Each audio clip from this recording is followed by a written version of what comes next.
جو جمال الدین قادری صاحب بھی ہیں حفظہ اللہ تعالی من الجنۃ والناس، جنوں اور انسانوں سے اللہ تعالیٰ ان کی حفاظت فرمائے، ہم تو ان کے لیے دعائیہ کلمات ہی کہیں گے۔ انہوں نے کافی غلیظ لینگویج اس میں استعمال کی ہے، اور تھم نیل کے اوپر جو کچھ لکھا ہوا ہے نا وہ تو میں کیمرے میں بتا بھی نہیں سکتا، ہم ویڈیو میں لگا دیں گے، آپ خود پڑھ لیں کہ یہ الفاظ جو انہوں نے استعمال کیے ہیں، جس طرح ہمارے political leaders road language use کرتے ہیں نا، اس قسم کی۔ اور اس میں تھم نیل میں یہ بھی لکھا ہے کہ انجینئر محمد علی مرزا کے جواب کا انتظار رہے گا، تو دے دیتے ہیں ہم جواب۔ سوال تو اس میں کوئی بھی نہیں ہے، جواب تو آپ میں سے جتنے یہاں پہ لوگ بیٹھے ہیں سب لوگ دے سکتے ہیں، لیکن چونکہ ان کی ڈیمانڈ مجھ سے ہے تو میں دے دیتا ہوں ان کو جواب، اور انہوں نے جو کچھ اس میں گفتگو کی وہ بھی آپ کو بتا دیتا ہوں۔ وہ واقعہ بیان کر رہے تھے شیخ عبد القادر جیلانی رحمہ اللہ تعالی المتوفا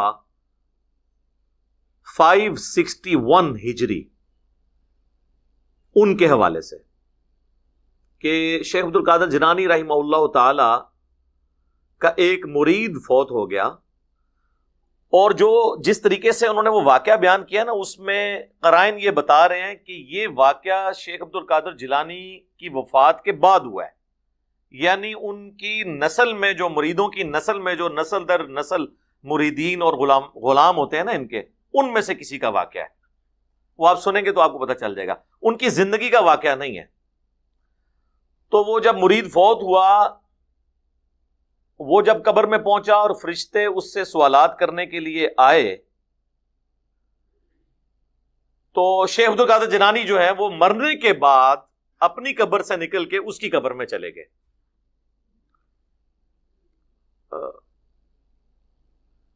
ان کو ہیلپ آؤٹ کرنے کے لیے۔ تو فرشتوں نے کہا کہ یہ تو شیخ عبد القادر جیلانی آ گئے ہیں۔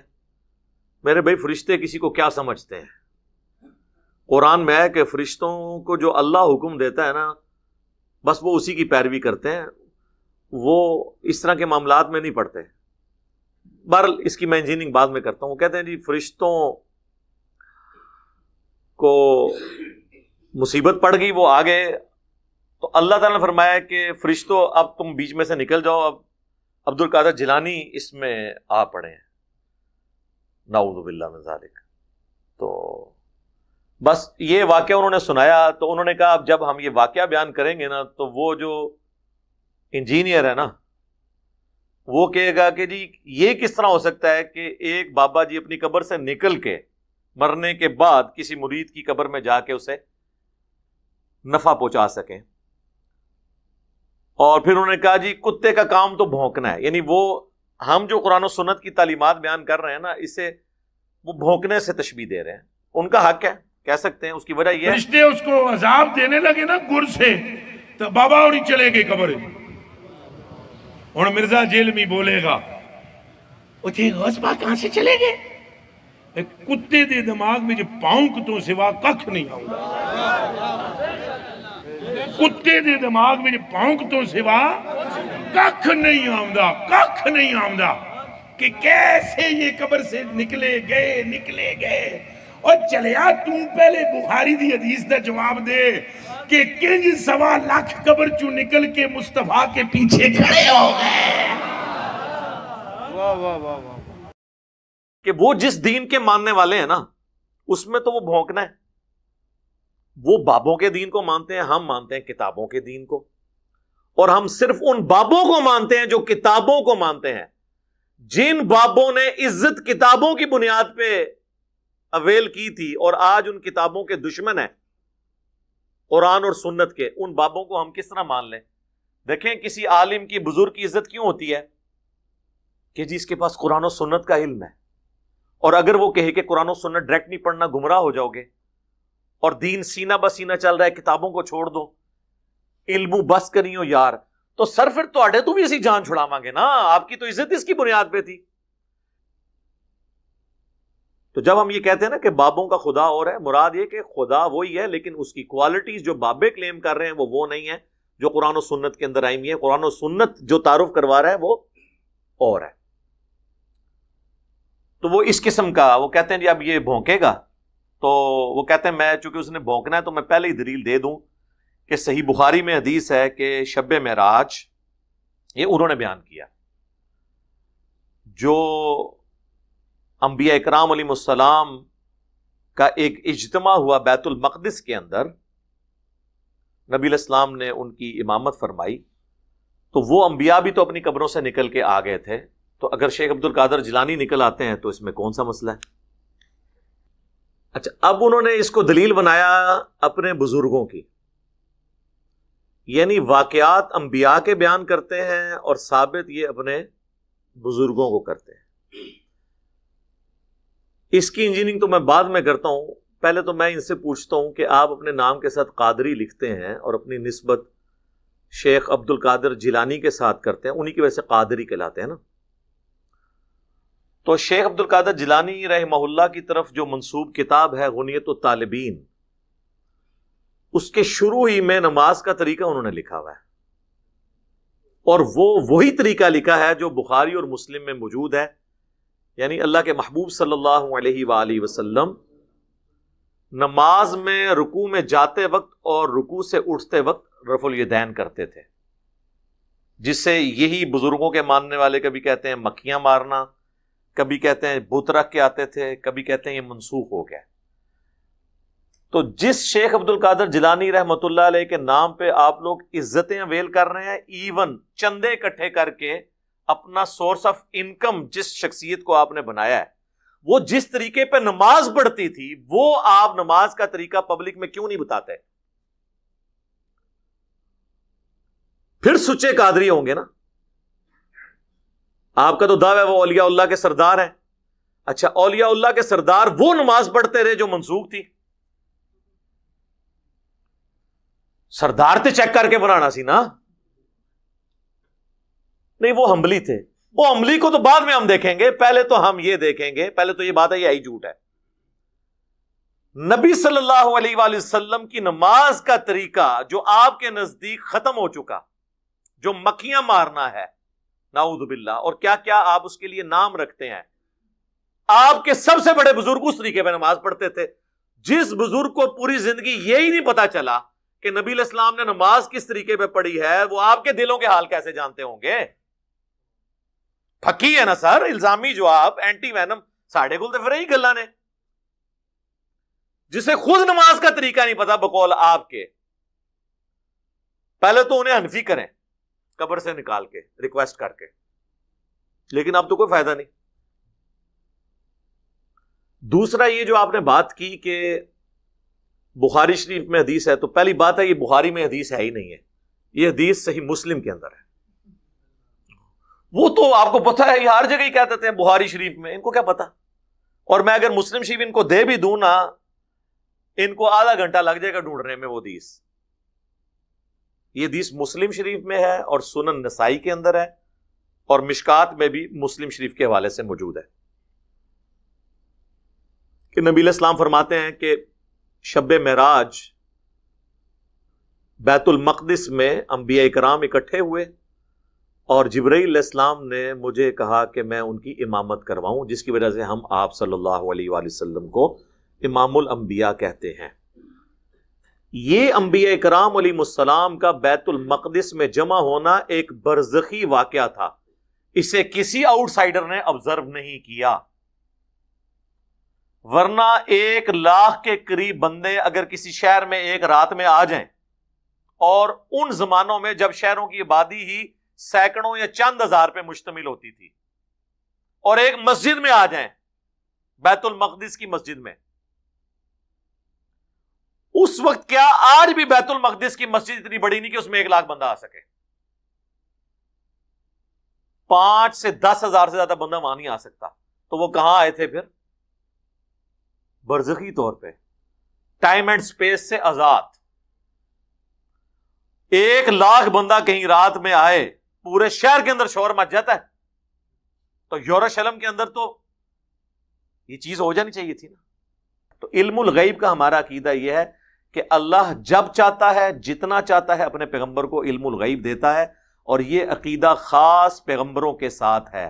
غیر پیغمبر کے لیے علم العقیدہ، علم الغیب کا عقیدہ اس امت میں ماننا، اس امت میں، یہ یاد رکھیے گا۔ اب کوئی مثال دینا شروع کر دے، حضرت موسیٰ علیہ السلام کی والدہ کو جو کشف ہوا، یا حضرت عیسیٰ علیہ السلام کی والدہ کو جو الہام ہوا، وہ اس امت میں یہ ساری چیزیں بین ہیں. کیوں؟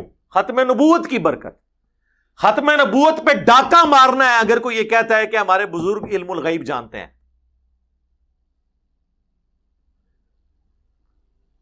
سورہ ال عمران میں اللہ تعالیٰ فرماتا ہے وَمَا كَانَ اللَّهُ لِيُطْلِعَكُمْ عَلَى الْغَيْبِ، اللہ کی تو یہ شان ہی نہیں کہ تمہیں غیب پر اطلاع دے.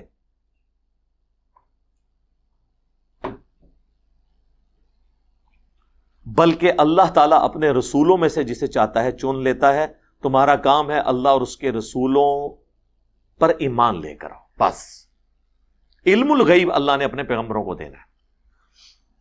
اور اس میں دیکھیں کہ وہ کہتے ہیں کہ عبد القادر جیلانی جب آئے تو وہ عبد القادر جیلانی رحمۃ اللہ علیہ اور اللہ کی گفتگو بھی انہوں نے نقل کی ہے اس میں. یار یہ عبد القادر جیلانی اللہ کے ساتھ کیسے گفتگو کر سکتے ہیں؟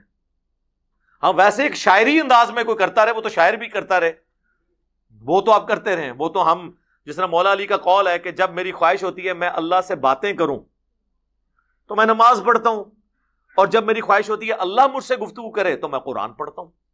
واقعی قرآن تو لگتا ہے کہ جیسے اللہ ہی گفتگو کر رہا ہے بندے سے. ان معنوں میں تو ٹھیک ہے، لیکن وہ تو آپ شیخ عبد القادر جیلانی کے انہوں نے جو واقعات نقل کیے ہوئے ہیں وہ تو لگتا ہے ڈائریکٹ ان سے باتیں کر رہے ہیں. تو اب مجھے اگر میں آپ سے یہ پوچھوں کہ غلام احمد قادیانی دجال کا کیا قصور ہے، اگر یہی کچھ آپ نے باقی بابوں کے لیے بھی ماننا ہے. ابھی میں چشتی رسول اللہ، اشرف علی تھانوی رسول اللہ کی تو بات ہی نہیں کر رہا نا، وہ تو ہے ہی بہت بڑے لیول کا فراڈ. یہاں پہ دیکھیں ڈائریکٹ گفتگو. عبد القادر جیلانی نے کہا کہ اچھا یوں اللہ یوں کر لے، اللہ نے آگے عبد القادر جیلانی کو یہ جواب دیا. یہ لوگ ٹھیکیدار بنے ہوئے ختم نبوت کے، کانفرنسیں کر رہے ہیں. یہ کون سی باتیں ہیں؟ تو وہ کہتے ہیں جی وہ گفتگو کی عبد القادر جیلانی کی، اللہ سے گفتگو ہے، اور وہ الٹیمیٹلی وہ کہتے ہیں اب یہ بھونکے گا کہ جی یہ کہاں سے نکلے. انبیاء کا نکلنا برزخی تھا. اور وہ سورہ ال عمران کی آیت نمبر 81 میں ہے کہ اللہ تعالیٰ نے انبیاء سے یہ عہد لیا تھا کہ جب میں تمہیں پیغمبری دوں اور آپ کی موجودگی میں کوئی اور پیغمبر آ جائیں تو آپ نے ان پر ایمان بھی لانا ہے، ان کی تصدیق بھی کرنی ہے، ان کی مدد بھی کرنی ہے. ایک جنرل رول تھا. جس طرح کہ حضرت عیسیٰ علیہ السلام کی تصدیق کی یحییٰ علیہ السلام نے. ایک زمانے میں دونوں پیغمبر آئے. اسی کے تحت اگر ہمارے نبی کی موجودگی میں کوئی پیغمبر آتا، یا نبی علیہ السلام سے پہلے جو پیغمبر ہیں ان کی موجودگی میں نبی علیہ السلام آتے، دونوں صورتوں میں. اب تو ختم نبوت کی وجہ سے وہ پہلی والی صورت تو ختم، کیونکہ آپ خاتم النبیین ہیں. یعنی آپ علیہ السلام دنیا میں تشریف لاتے اور کوئی اور پہلے پیغمبر موجود ہوتا تو اس کا کام تھا وہ نئے آنے والے پیغمبر کی تصدیق کرتا. یہ وعدہ جو اللہ نے لیا تھا نا انبیاء سے، یہ پورا کیا بیت المقدس میں شب معراج میں معجزانہ طور پر، کہ سارے انبیاء کو بیت المقدس میں برزخی طور پر جمع کیا، جس کی ہمیں کیفیت نہیں پتا. اور ہمیں تو شہید کی کیفیت نہیں پتا. اللہ تعالیٰ فرماتا ہے شہید زندہ ہے لیکن تمہیں شعور نہیں اس کی زندگی کا. یہ کہتا نہیں ہمیں شعور ہے، بالکل ہے. اعلیٰ حضرت لکھتے ہیں نا ملفوظات کے اندر، ان کے بیٹے نے جمع کیا کہ انبیاء اکرام کی بیویاں بھی قبروں میں پیش کی جاتی ہیں، وہ ان کے ساتھ شباشی کرتے ہیں. وہ کہتے ہیں ہمیں شعور ہے کہ حیات النبی کون سی ہے. المحند المفند میں دیوبندیوں کے سارے بزرگ اکٹھے ہو کے لکھتے ہیں کہ بھائی نبی علیہ السلام کی جو حیات النبی ہے وہ قبر مبارک میں دنیا کی سی ہے. اور دنیا کی سی کہاں سے آ گئی میرے بھائی؟ دنیا میں تو سانس چاہیے ہوتا ہے زندہ رہنے کے لیے، کھانا ضرورت ہوتی ہے، ٹوائلٹ ضرورت ہوتی ہے. آخرت کی زندگی کے لیے نہ سانس کی ضرورت ہے، نہ ٹوائلٹ کی ضرورت ہے، نہ اس دنیا کے کھانے کی ضرورت ہے. آج بھی اگر رسول اللہ صلی اللہ علیہ وآلہ وسلم کی قبر اطہر آپ کھولیں گے تو حضور اسی طرح لیٹے ہوئے ہوں گے جس طرح آج سے 1400 سال پہلے ان کو دفنایا گیا تھا. کوئی ہلتے جلتے آپ کو نظر نہیں آئیں گے. وہ آخرت کی زندگی ہے. اور اگر کوئی ایکٹیویٹی بھی پرفارم کریں گے، جس طرح مسند ابی یعلا میں آتا ہے کہ انبیاء اپنی قبروں میں زندہ ہیں، نمازیں پڑھتے ہیں، وہ آپ کو نظر نہیں آئیں گی. نہ وہ اس طرح کی نماز ہے. وہ تو صحیح مسلم میں بھی آیا کہ میں نے شب معراج موسیٰ علیہ السلام کو اپنی قبر میں نماز پڑھتے ہوئے دیکھا. ہوا قائم یصلی فی قبری، وہ اپنی قبر میں کھڑے ہو کے نماز پڑھ رہے تھے. وہ برزخی معاملات ہیں. آسمانوں پہ بھی ملاقات ہوگی، بخاری مسلم دونوں میں حدیث ہے کہ آسمانوں پہ حضرت موسیٰ علیہ السلام سے ملاقات ہوئی، اور صحیح مسلم میں ہے کہ وہ بیت المقدس میں بھی تھے۔ اب یہ سارے معاملات برزخی ہیں، ان سے شیخ عبد القادر جیلانی کے معاملات کیسے ثابت ہو گئے؟ انبیاء کرام کو منوانا تو دین کو منوانا ہے، بزرگوں کو منوانا دین کو منوانا نہیں ہے، بلکہ بزرگ تو خود انبیاء کا دین بتانے کے لیے آتے ہیں، یہ بزرگوں کے بارے میں کلیم کرتے ہیں۔ اس طرح تو آپ کچھ بھی کر لیں گے، آپ تو کل کو کہیں گے کہ حضرت عیسیٰ علیہ السلام بغیر باپ کے پیدا ہوئے ہیں، تو یہ فلاں بزرگ بھی بغیر باپ کے پیدا ہوئے ہیں، مادر ذات ولی جسے کہتے ہیں۔ جو کچھ آپ دین بتا رہے ہیں اس کا دین سے کوئی تعلق نہیں ہے، یہ آپ کے جھوٹے کلیم ہیں، یہ اس طریقے سے نہیں ہے۔ یہ اللہ کا جنرل رول ہے قرآن میں، سورہ یاسین میں، سورۃ الواقعہ میں، کہ جو مر گیا وہ دنیا میں واپس نہیں آ سکتا۔ حضرت عیسیٰ علیہ السلام بھی جو مردے زندہ کرتے تھے وہ وقتی طور پہ زندہ ہو کے صرف ان کے نبی ہونے کی گواہی دیتے تھے، پھر وہ دوبارہ قبر میں چلے جاتے تھے۔ یہ نہیں تھے کہ ان کی نئی زندگی شروع ہو جاتی تھی، یہ کسی کا بھی عقیدہ نہیں ہے، یہ اللہ کا رول ہے۔ صحیح مسلم کے مقدمے میں امام مسلم لے کے آیا ہے، صحیح مسلم کا پہلا چیپٹر المقدمہ ہے، اس کے بعد الایمان، کہ چند تابعین کی موجودگی میں ایک بندہ آگے کہتا ہے کہ عبداللہ ابن مسعود جنگ صفین کے موقع پر آئے ہم سے ملاقات کے لیے۔ تو باقی کہتے ہیں کہ عبداللہ ابن مسعود جنگ صفین پہ کیسے آ گئے؟ کیا وہ مر کے قبر سے نکل کے آ گئے تھے تمہارے پاس؟ یہ کیسے ہو سکتا ہے؟ کیونکہ جنگ صفین ہوئی ہے 37 ہجری میں، اور عبداللہ ابن مسعود 33 ہجری میں فوت ہو گئے ہوئے تھے۔ عبداللہ ابن مسعود تو اپنی وفات کے 4 سال بعد زندہ ہو کے قبر سے نہ نکل سکے امام مسلم کے تحت، کیونکہ یہ کتابوں کا دین ہے۔ اور بازید بستامی مرنے کے آلموسٹ 100 سال کے بعد قبر سے نکل کے ابو الحسن خرقانی کو بیعت کر لیں۔ کہانی پہلے زمانوں میں کوئی قبروں سے نہیں نکلتا تھا ایسے، لیکن پاکستان میں آپ جس دریا کے کنارے سے گزرے کہتے جی اے پل بزرگاں نے قبر تو نکل کے این جناب بم پھڑتے سن اینج اتنا ہی پل سلامت نے، اور سر پل ودی میرا نہیں سلامت، پل سلامت نے اس وجہ نال اگر بزرگ ایڈے جو ہوندے تے پل بنا لیندے، پل بنائے تے انگریزاں نے وہ جو لاکھوں روپیہ حکومت کا لگتا ہے ہر سال سینڈ بلاسٹنگ کے ذریعے اس سے کروئن ریموو کی جاتی ہے، اس کے بعد اس پہ نیا پینٹ کیا جاتا ہے، وہ جو آپ نے تنخواہ پہ ملازمین بچارے رکھے ہیں نا پینٹ مارنے والے، انہوں نے پل بچائے ہوئے ہیں، بزرگوں نے نہیں پل بچائے ہوئے۔ اے سائنٹیفک فینومینا ہے پیورلی پل نو بچانا، تو انہوں کے پتا۔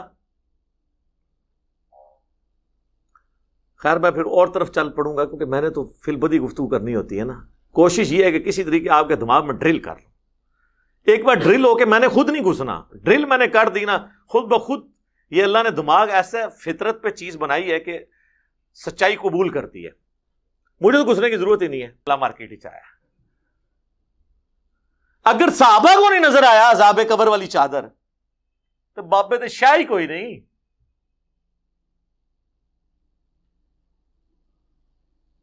تیسری بات یہ کہ نبی علیہ السلام موجود ہوں، آپ کا ایک ساتھی ہو جو آپ کا خدمت گزار بھی ہو، اللہ کا وہ رشتہ دار نہیں بن سکتا۔ اللہ نے نہیں پرواہ کی کہ یہ میرے نبی کی خدمت کرتا ہے تو چلو انہوں تو میں جان دیا نا، نا نا نا نا۔ صحیح مسلم کی حدیث ہے جسے اس کا عمل پیچھے چھوڑ دے اسے اس کی نسبت آگے نہیں لے کے جا سکتی۔ اور بخاری، مجھے بتائیں یہ دین کیسے ہمارے بزرگوں کو، ان کے ماننے والوں کو، بابوں کو، بابیوں کو، وابیوں کو کیسے ہضم ہو یہ دین؟ یہ تو دین ہی کچھ اور ہے۔ اس لیے کہتے ہیں جو گل سنو نا دل وچ وسوسے آندے نے۔ جی جی جی، جب آپ کہتے ہیں نا عیسائیوں کو کہ حضرت عیسیٰ علیہ السلام اللہ کے بیٹے نہیں پیغمبر ہیں، تو عیسائیوں کو بھی وسوسے آتے ہیں کہ یہ شان کم کر رہے ہیں، حالانکہ آپ شان نہیں کم کر رہے ہوتے، آپ ان کی عزت جو جس لیول پہ ہے اس سے نہیں بڑھانا۔ جو صحیح بخاری میں حدیث ہے، دیکھنا میری شان کو اس طرح بلند نہ کرنا جس طرح نصارہ نے اپنے پیغمبر کے بارے میں ڈیوینٹی کلیم کر دی، میں اللہ کا بندہ اور اس کا رسول ہوں، مجھے اللہ کا بندہ اور اس کا رسول ہی کہنا۔ یہ کہتا جی عبد القادر جیلانی قبر میں گھس گئے اور جا کے جناب اللہ نہ لونا نے پڑھنا شروع کر دیتا، نعوذ باللہ۔ سر اس طرح کون گھس سکتا ہے؟ سنن ابی داؤد میں حدیث ہے، نبی علیہ السلام نے فرمایا جب اپنے بھائی کو دفنا چکو تو اس کی قبر پہ کھڑے ہو کر اس کی قبر کے سوالات کی استقامت کے لیے دعا کرو، بس۔ قبر کون باڑ سکتا ہے؟ مسلم شریف